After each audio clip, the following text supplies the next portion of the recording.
It's the Locked On Podcast Network, your team every day. This year, the only app you need at your Super Bowl party is FanDuel, America's #1 sportsbook. Download FanDuel now so you can bet Super Bowl 57 with a no-sweat first bet. You'll get up to $3,000 back in bonus bets if your first bet doesn't win. Join FanDuel today at FanDuel.com/lockedon to claim your no-sweat first bet on Super Bowl 57. That's FanDuel.com/lockedon. Make every moment more with FanDuel, official sportsbook partner of the NFL. Welcome back inside the lab, everybody. That is the Locked On Fantasy Hockey Podcast. It's another large, jam-packed episode. Even though there's no NHL hockey, we have a very big-time special guest, returning guest, Josh Wegman of theScore. We're going to pick his brain on all the fantasy implications that you want to know. No big-time bets, but we're going to break down a lot of fantasy news today on Friday's episode that you're going to want to hear. Let's get right to it. Thanks for joining us. You're Locked On Fantasy Hockey, your daily podcast on fantasy hockey. Part of the Locked On Podcast Network, your team every day.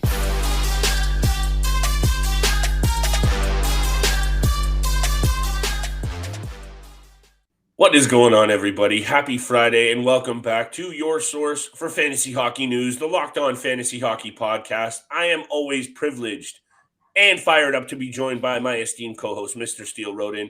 It's your boy, Big Flip Livingstone. You can find us Monday through Friday across every single platform you find your favorite and hottest content. We are for free and available for all of y'all fantasy fanatics out there. Thank you for making us your first listen every single day. And today's episode, my friends, is brought to you by FanDuel. FanDuel is the official sportsbook of Locked On. Make every moment more. You can visit FanDuel.com/lockedon today to get started.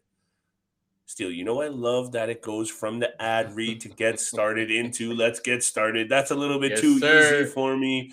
Today we have one of our friends of the show, Josh Wegman of theScore. This is the OG of the fantasy gurus in the world of the NHL in Canada. Josh Wegman is the guy we want to talk to right now. He's going to come on the show in a second or two. I know you have a bunch of questions for him.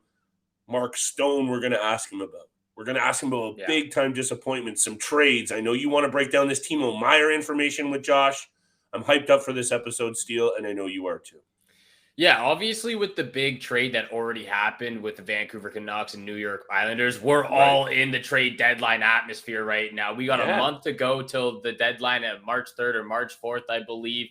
Big names are still out there. Timo Meier, Jakob Chychrun, Erik Karlsson potentially. I don't know if that actually happens, but nonetheless, a bunch of big names that you and I are going to talk about on today's episode and how it affects their fantasy value moving forward. Because again, we're getting down to the nitty-gritty. The last couple of weeks, 5, 6, 7 weeks left before it becomes fantasy playoff time. You need to know where your team is at, especially for the rest of the season. That's why we're going to have Josh on. Let's bring him on now. We are here with a fan favorite, Josh Wegman from theScore. Josh, thank you so much for joining us for today, catching us at a little bit of a good time right now, a little bit of a break, NHL All-Star competition. So again, obviously with the trade deadline looming, the big Horvat trade already happening, we got to get some insight from you on what's going on potentially for fantasy value, players maybe on the move. And I think we should start off with, we're going to get down to a lot of questions I know Flip has. I want to talk about Timo Meier, but maybe we should start off with the big news today. Mark Stone out indefinitely, or at least for the remainder of the regular season after back surgery on last Wednesday. And this is the second time that he's had back surgery in less than a year as well. Not the same one that he had the first time around, but still to have 2 back surgeries in less than a year is not a good sign. Obviously not a good sign for any fantasy owners that have Mark Stone, but how do you think this affects the Vegas Golden Knights moving forward, as well as maybe guys like Chandler Stevenson and Jack Eichel's fantasy value now that he's without Mark Stone? Well, just first off, like you said, anytime a player's had 2 back surgeries in less than 8 months, I mean, you never want to speculate on the nature of an injury, but something like that could potentially be career threatening. So obviously we're just wishing Stone a speedy recovery, but From a fantasy perspective, I mean, he was really the heart and soul of that team, and specifically that top line with Jack Eichel and Chandler Stevenson, like you mentioned. So I'd say their value is trending downward, definitely for the rest of the season, unless Vegas can maybe pull a rabbit out of their hat and pull up a trade at the deadline with Stone's big cap hit on LTIR now. Maybe they can make something happen. I know their draft pick cupboard and their prospect pipeline isn't very deep, but you never know what George McPhee and Kelly McCrimmon can make happen. So maybe they'll be busy at the deadline, but it could just be a bit of a wash of a season. But yeah, definitely Eichel and Stevenson, their value is trending downward. So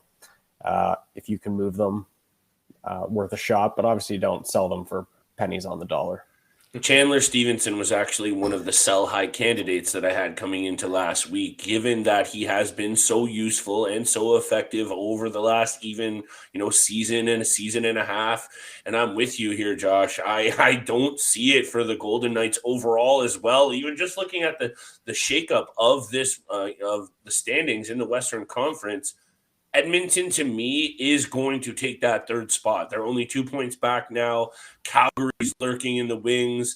That means they're going to be fighting it out with the likes of Nashville, the Avalanche, and the Flames for that wild card spot. I don't see it for the Vegas Golden Knights, and this is just a huge blow to their season right now and to the fantasy value. But thank you for bringing up those points. Let's get into the meat and potatoes of what I wanted to talk to you about today, Josh. And, there is a lot going on in the NHL right now. That's clear. But realistically, we want to know about what's going on the fantasy side of things. That's why we bring you in. You've been doing fantasy with a close lens for a long time, and I know it's near and dear to your heart. So this season so far, hit me with your biggest disappointment, and in the same breath, I need to know who is your biggest surprise. Who have you been looking at, though, who's really let you down, and who has been a positive in your eyes so far? My biggest disappointment has definitely been Victor Hedman. Personally, I had him ranked 9 on my rankings, so that's a definite first round pick. My rankings also include hits and blocks, and I tend to value elite defensemen like him a little higher. But yeah, 33 points in 45 games. He's on pace for his worst offensive season since 2015-16. Right. Jonathan Huberdeau was a close second. I was not that high on him myself, though, so that's why I didn't have him. Okay. And Moritz Seider, too, also been very disappointing. He still racks up the hits and blocks, but the points haven't quite been there, and his shots per game is down from 2.28 last year to 1.65 this year. So that's a pretty steep decline in offensive jump. Might just be a sophomore slump, though. I'm not worried about him if you're in a dynasty or keeper league with him. But biggest surprise, I got to go with Travis Konechny. I feel like this is a guy who went undrafted in a lot of leagues, and he's just been fantastic this year. He's well over a point a game. He should have been Philadelphia's all-star representative. Yes. He's always a player I've kind of liked. He plays with, a bit of an edge, but he's really talented and skilled. Seems to be a guy that's really fit in well under Torts. I don't know what it is. Maybe it's because you and I have spent too many nights in the war room at the Score, Josh. But Travis Konechny would have been right there on my list as well. Steele, I don't know what you think about these takes. Do you think maybe you got any disagreements here? Because I think my initial thought for the most disappointed was Jonathan Huberdeau. But right when he said Victor Hedman, I was like, you know what? That makes a ton of sense. As well, at the same time, it's just a good look at taking a look at Mikhail Sergachev as well, and the stepping stone that he in the season he's had, kind of really taken over a little bit of the first power play time and jumping in offensively. That big year he had last year in the postseason for the Tampa Bay Lightning. So him, Travis Konechny, like you said, can't go wrong with him. I've been on a little bit of a rant over the Philadelphia Flyers the last 2 weeks. Tortorella gets you under the skin, right? John Tortorella just irritates me, but I think he irritates a lot of players out there in the NHL right now. But no, some good points from Josh. I like both of those. Let me steer us away from the John Tortorella hate train. And this is going to lead nicely into, I think, some of the questions that Steele has for you, Josh. And again, make sure you're checking out Josh on the Score platform. This man is bringing the proper hockey and fantasy content that you need to hear, and check him out on Twitter as well. A solid follow with all the hockey analysis that you want to hear. But we got to talk about the trade deadline, Josh, and there is a lot of things going on. And now that Bo Horvat has moved, I think we're going to start to see a lot more chips start to fall. And I think one of those chips Steele is going to ask about in Timo Meier in a second. But who do you expect to be the most active team at the deadline? And I don't even necessarily mean big-time moves. I see a lot of teams here trying to really bolster their roster, and it might be in peripheral piece moves, but there are so many juicy rumors out there. What team or teams do you see being the most active over the next couple of weeks in the approach to the deadline? This is Dane Lewis from the Locked On Stars podcast, here to let you know the following message brought to you by Discover. Did you know that you could reduce the number of unwanted calls and emails with online privacy protection, the latest innovation from Discover? Discover will help regularly remove your personal info, like your name and address, from 10 popular people search websites that could sell your data, and they'll do it for free. Activate in the Discover app and see terms and learn more at discover.com/online privacy protection. Hi, this is Walker Mayo, one of the local hosts of the Locked On Podcast Network. Instead of hearing me right now, we could be talking about your business and helping you reach local, passionate sports fans just like yourself.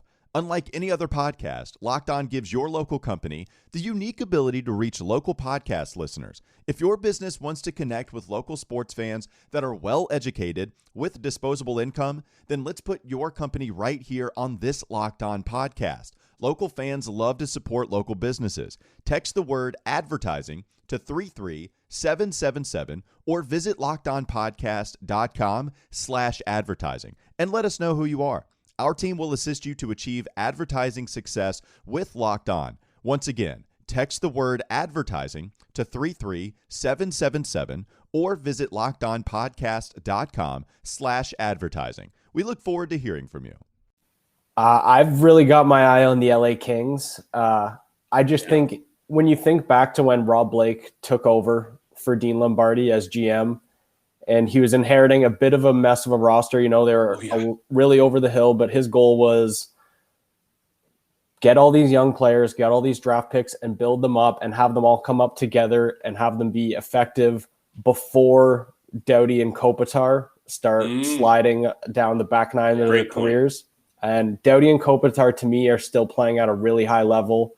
So I think now for them is the time to strike and make a big move while Doughty and Kopitar are still really good. And they have that great foundation of young players in place. Yes. They have all their draft picks. They have a lot of prospects to deal from. I think they could really use a left-handed defenseman to play in that top four. Maybe someone like Jacob Chikrin fits the bill. They could also use a goalie. That's been their really only issue this year.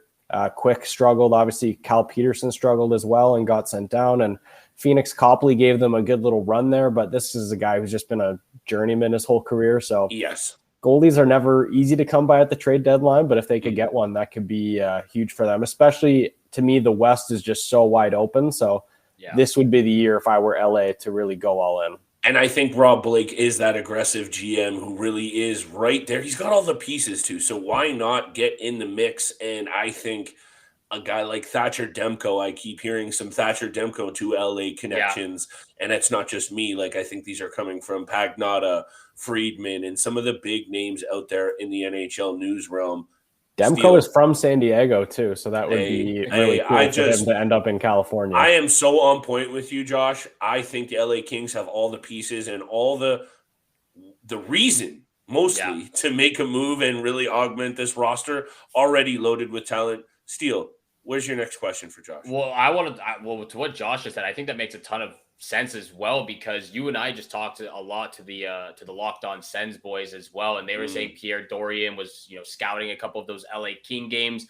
Yes. The Senators are looking for a right shot defenseman, so maybe Sean Walker or Matt Roy is a potential deal to alleviate some cap space to go out and get a left shot defenseman. maybe go out and get Thatcher Demko because he doesn't want to be a part of the Vancouver Canucks organization anymore. Who does? It's atrocious right now over there. Other than Andrei Kuzmenko, who does? Yeah, apparently so. And Elias Pettersson, if that happens to stay as well. But I want to talk about another California.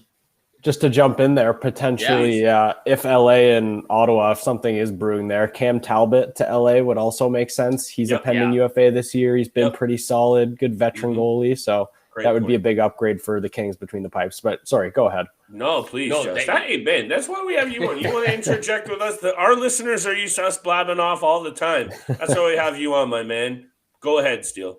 Yeah, another team definitely, in the California area, San Jose Sharks, obviously going to be big sellers at the trade deadline. A couple of big names out there. A lot of guys that could be on the move, like James Reimer, one of those other veteran goaltenders that could be a backup for option for a Stanley Cup contending team.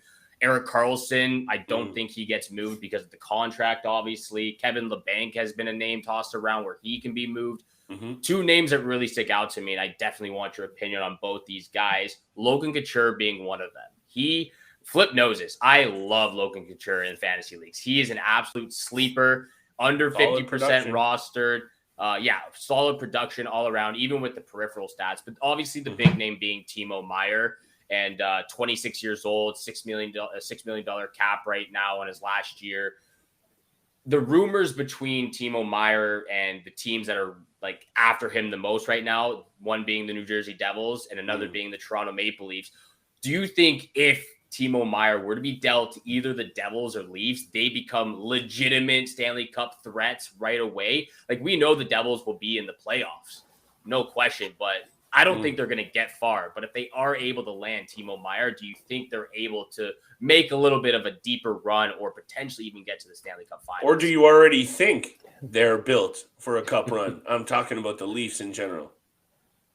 So for the Devils, first off, I really like the way they're built, and I really am high on their long-term outlook. I don't necessarily think this is the year for them. I just think this is going to be the first time this group is going to the playoffs together. And how often have you seen a really talented young team? They kind of have to lose at least once in the playoffs before they can take that next step. Yes. So, but with that being said, I still think a Timo Meier move would make sense for the Devils because you can re-sign him and they have the long-term cap space to make that happen. So I think a move for Timo Meier would really make sense for them, but it would have to come with an extension at some point. Obviously, he's a pending RFA, but that qualifying offer is going to be $10 million. So that would be a hefty cap hit on a one-year deal. So an extension would have to be in place. But for the Leafs, again, Meier would probably be my number one trade target if I'm Kyle Dubas. Nice. Man, if you could just add him to that top six forward group, that would make them so dynamic, right? And he's a scoring chance generating machine, but he's also plays with a bit of bite. Like, he's pretty physical. He's really hard on the puck. He's not like the tallest guy. I think he's only 6 feet or 6'1", but he's pretty like sturdy. So I think that would be a great move for Toronto. And obviously San Jose would probably be willing to retain half of his $6 million cap hit for this year. I think so. And then so you can fit that in pretty easily if you're Toronto. And then re-signing him may not be easy or might be impossible unless you want to move out another big salary. But the thing is, you could always trade his rights before the qualifying offer deadline in the offseason and recoup some of the picks that you gave up to get him in the first place. So, say you give up a first, a prospect, a third, another prospect or whatever, you could probably get like a second back maybe, or a third, or any mid-round pick. So I think that would be a great move for the Leafs. I'm more team forward than team defenseman if you can only add one.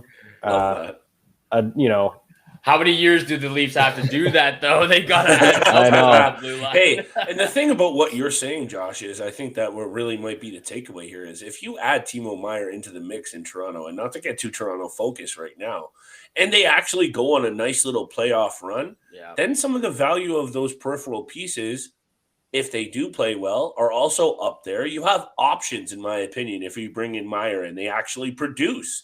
Because not only will Meier have been now, obviously say what you will about his postseason game, his regular season game has been on point, there's some options for the Toronto Maple Leafs if that comes to fruition. I just think they need to get a little bit creative, like you mentioned, with the salary cap, but it could be there. We're going to talk to Josh about a lot more postseason and trade deadline fantasy implications. But today's episode is brought to you by FanDuel. This year, the only app you need at your Super Bowl party is FanDuel, America's #1 sportsbook. We are really excited about our new sports betting partner for Locked On because they are the #1 sportsbook in America. It's FanDuel. And if you're new to FanDuel, that's even better. They have so many great features that make sports betting fun and easy. Download FanDuel now so you can bet on the Super Bowl 57 with a no-sweat first bet. You'll get up to $3,000 back in bonus bets if your first bet doesn't bang. FanDuel lets you bet on everything from the money line to the point spreads to who will score a touchdown first. I don't know about you, Steele and Josh. I'm going to ask Josh about his bets after, but Jalen Hurts to score a touchdown, I'm looking at it. The FanDuel Sportsbook is safe, and the app is secure and easy to use. Best of all, you get paid with your winnings instantly. That's what I love about FanDuel. You get your money right away when you win it. Join FanDuel today at FanDuel.com/lockedon to claim your no-sweat first bet on Super Bowl 57. That's FanDuel.com/lockedon. Make every moment more with FanDuel, official sportsbook partner of the NFL. I'm Kainani Stevens, host of Locked On Game to Game NHL. Join me as I take you inside every arena to every game and give you the Locked On local experts' insight. By the end, it's as though you were at every game yourself. Find Locked On Game to Game NHL on the Locked On NHL feed and follow today. Locked On Podcast Network, your team every day. And thank you so much for making the Locked On Fantasy Hockey Podcast your first listen every single day. Don't forget, we are free and available on your favorite podcast platform, including YouTube. So make sure you hit the subscribe, hit the follow button. And thank you so much for tuning in for today's episode with special guest Josh Wegman from theScore. Again, thank you so much for joining us. And before we move on to some more questions, just to both of what you guys said about potentially acquiring Timo Meier and then flipping him again, that's exactly what I saw as well for the Bo Horvat trade, that come the trade deadline time, March 2nd, March 3rd, whenever it is, that the New York Islanders could potentially flip Bo Horvat to recuperate the picks and prospects they kind of dealt as well if they're out of a playoff spot. So those are some amazing caveats to think about for both, Timo Meier and Bo Horvat potentially come beginning of March 3rd. I personally see the deal getting done in New York. I really do think they're going to throw even more money at Bo Horvat than he's asking. And what I saw today was he's expecting $8 million a year. This just seems like the prototypical Lou Lamoriello player. Josh, what do you think about that very quickly before I move on to some more fantasy-focused questions?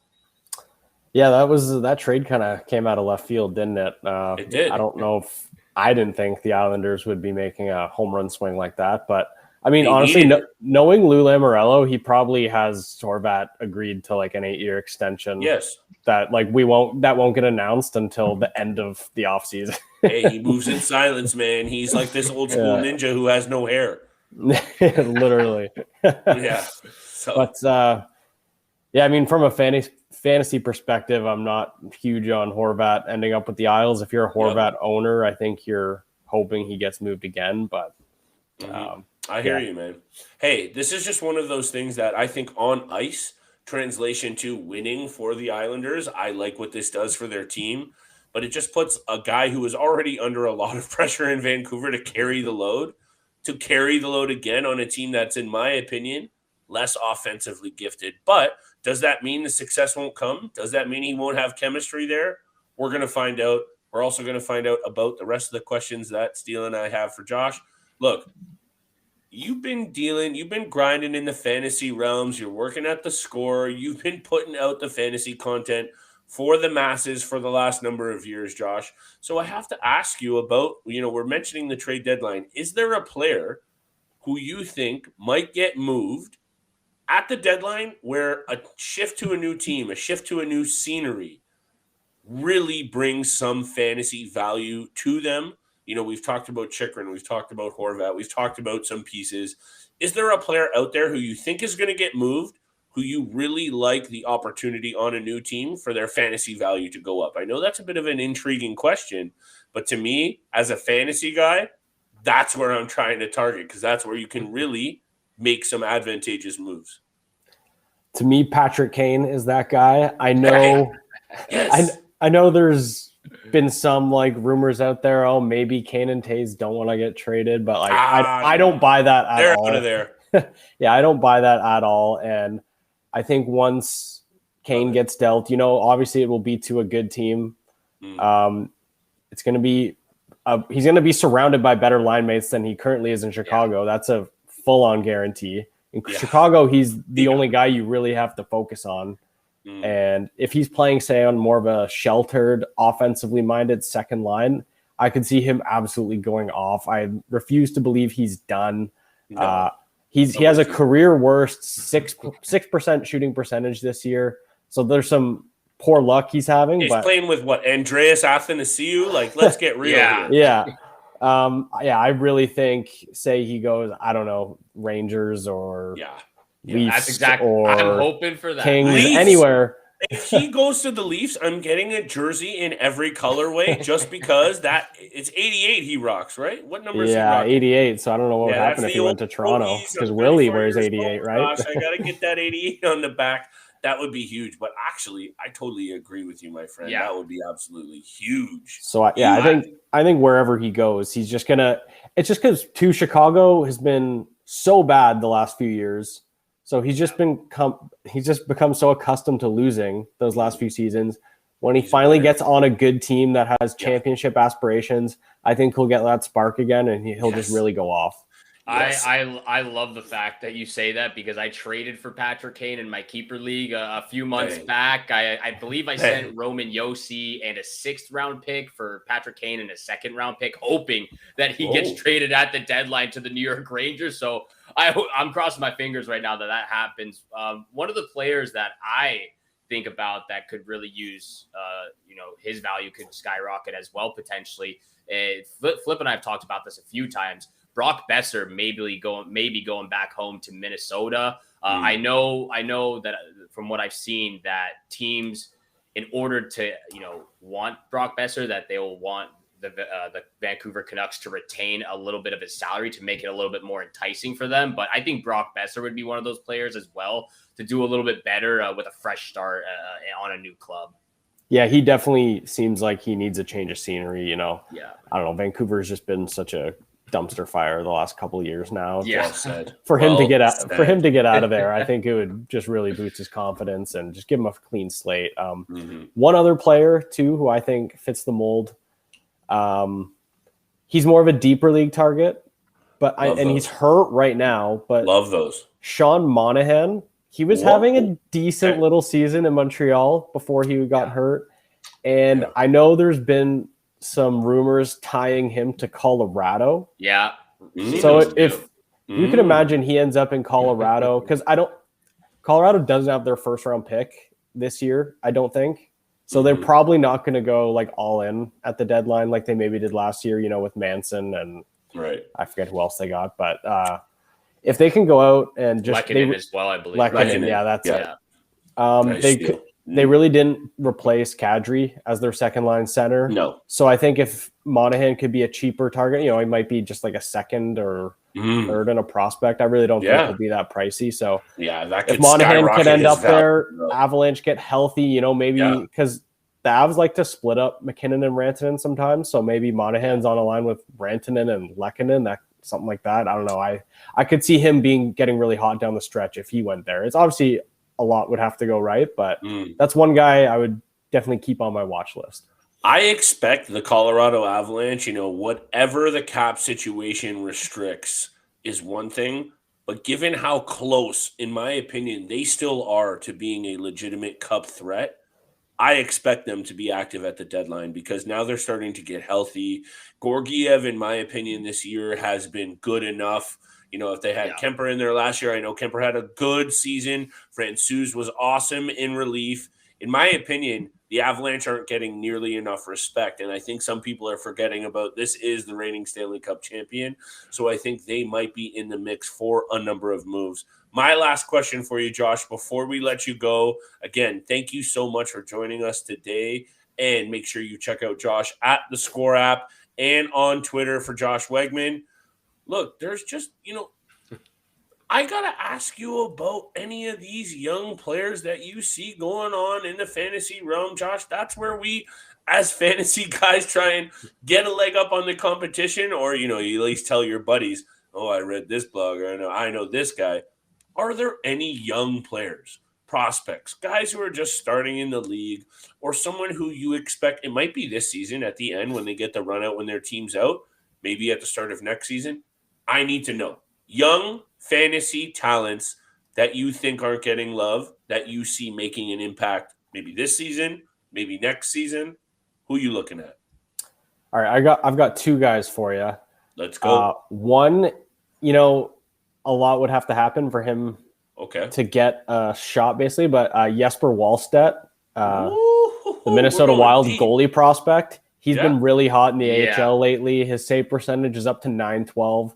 And when he was picked in the first round a couple years ago, the whole report on him was like he's as close to NHL ready as a goalie prospect has been in a while. Like he's just really refined. He's not as raw, but I know Fleury and Gustafsson have both been pretty solid this year. So one of them would have to get hurt for him to make an impact this year. I don't think Fleury's going to be there for too long, Josh. Yeah, so I'm here for this. Like Fleury has another year on his contract, so I would assume he plays that out. But hey, maybe they get to the offseason, he changes his mind and retires. Then they're probably maybe bringing in like a cheaper veteran, but otherwise they might hurt again and Wallstedt gets a run exactly. So Wallstedt in I'd say at least a year or two, if you can play the waiting game, he could be that guy in Minnesota. And they always play really good team defense. It's always been a really goalie friendly environment. So definitely, he's a guy I'm stashing in my NA spot. Love that. All my keeper leagues for sure. Who else you got? You said you had two. I have another one for you. And honestly, I love that first pick. And this is a good keeper dynasty angle people here. This is why I'm not joking when I say I bring Josh Wegman on here. This man has his eye on all formats. Make sure you check him out on Twitter. Who else you got, Josh, to wrap this up? And we're going to have you back on again soon because I'm even benefiting from your analysis right now, and I'm making hella notes. So the other guy I have, he's depending on where you are in the continent, he's getting some hype. But Matthew Nyes.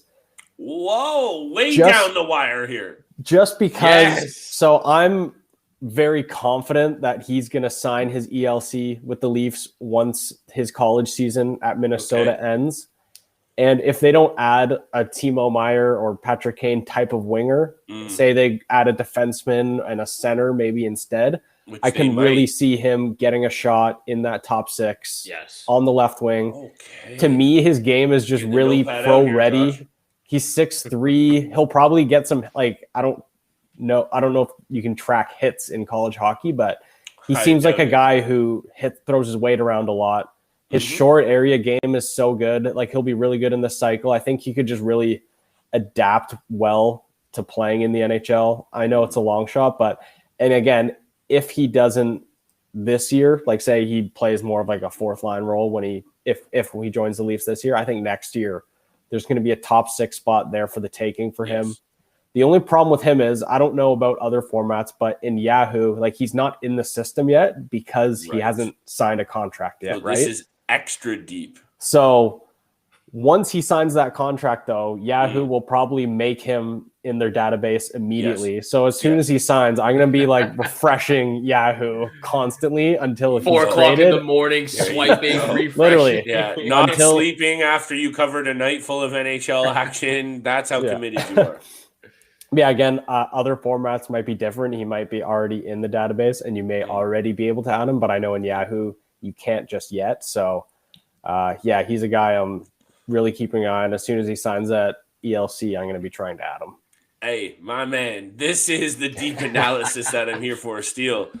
I have nothing else left for Josh right now. You got something less for my man? No, I am happy as can be right now. He's talking about my 2 favorite teams, Minnesota Wild, Toronto Maple Leafs. I'm ecstatic right now. Josh, it's always a pleasure to have you on the show. Thank you so much for joining us. And thank you guys out there for making the Locked On Fantasy Hockey Podcast your first listen every single day. Don't forget, we are free and available Monday through Friday, 7 o'clock in the morning Eastern time. Once again, thank you so much for joining us, Josh, tuning in for today's episode with Flip and I and the special Josh Wegman. Have a great day. Good luck with all your bets out there if you're placing any bets, and we shall see you back here again on Monday. Peace.